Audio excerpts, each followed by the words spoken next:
Hoje a gente vai falar sobre uma história que com certeza você deveria lembrar muito mais, que é a história de José do Egito, que é muito conhecida, mas porém os seus detalhes não são tão explorados que nem antigamente. E bom, para começar, a gente tem que começar do começo, né? José, ele era filho de um pai que tinha 12 filhos, sem contar as filhas, eu estou falando só dos filhos. E desses 12, ele era o favorito. E de quem que eu tô falando? Obviamente, eu estou falando de José do Egito. E José do Egito, ele era um cara que, bem, digamos que ele era diferenciado. Por quê? Ele tinha muitas, como é que se diz? Sonhos. Deus dava muitos sonhos para ele. E ele contava esses sonhos para os seus familiares. Só que muitas vezes os seus irmãos, eles não gostavam. Porque além de ele ser o filho favorito, ele ainda contava esses sonhos dizendo: ah, vocês vão se ajoelhar diante de mim. Ah, isso aqui, aquilo ali. Eles não gostavam. E juntava os ciúmes, a raiva e mais um monte de coisa. E sabe o que gerava? O ódio. Sim, o ódio. Esse ódio, cara, ele ia aumentando muito. Ele aumentou.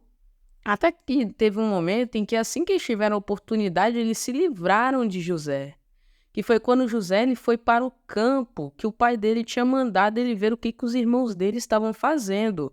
E assim que ele chegou lá, ele já foi, como é que se diz? Eles já aprontaram uma para cima dele. E acabou que ele foi levado para o Egito. E ele virou escravo de Potifar. E ele acabou indo crescendo e subindo de cargo.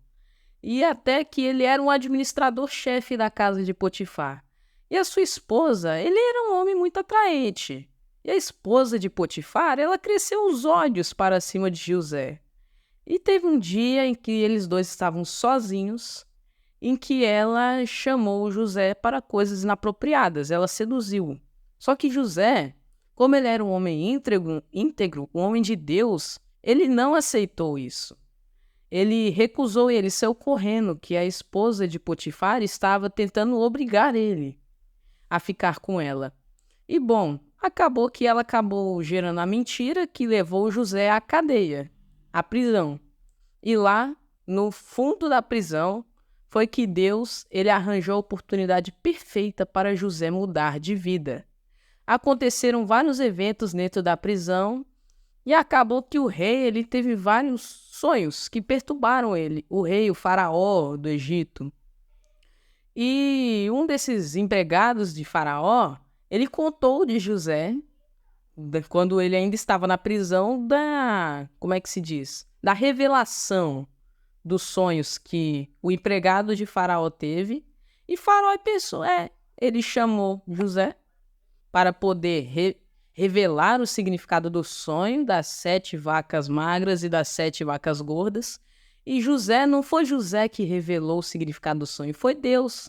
Só que através de José. O que mostra que nós, muitas vezes, podemos ser instrumentos de Deus se estivermos aptos a obedecer. É só uma palavra, obediência, fidelidade, amor ao próximo, amor a Deus. Ele vai nos usar se a gente colaborar para isso. E acabou que com o desenrolar da história, José virou o segundo homem mais influente do Egito. Somente abaixo de quem? Faraó. Ou seja, José ele foi do poço ao palácio. Do poço ao palácio, literalmente. E nós, e Deus, ele faz a mesma coisa com a gente. Toda vez que a gente cai, Deus está disposto a nos levar ao topo, para cima. Se nós aceitarmos, é claro. Ele não fala que a gente vai ser rico, que a gente vai ser poderoso, que nem José foi. Ele nos promete uma boa vida. Não significa que nós não vamos ter dificuldades. Afinal, as dificuldades vão vir.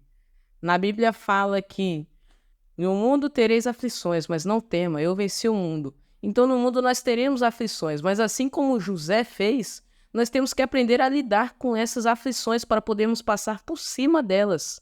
Espero que você tenha gostado. Deixe seu like, comente aí o que você achou e tchau, uma feliz semana para todos.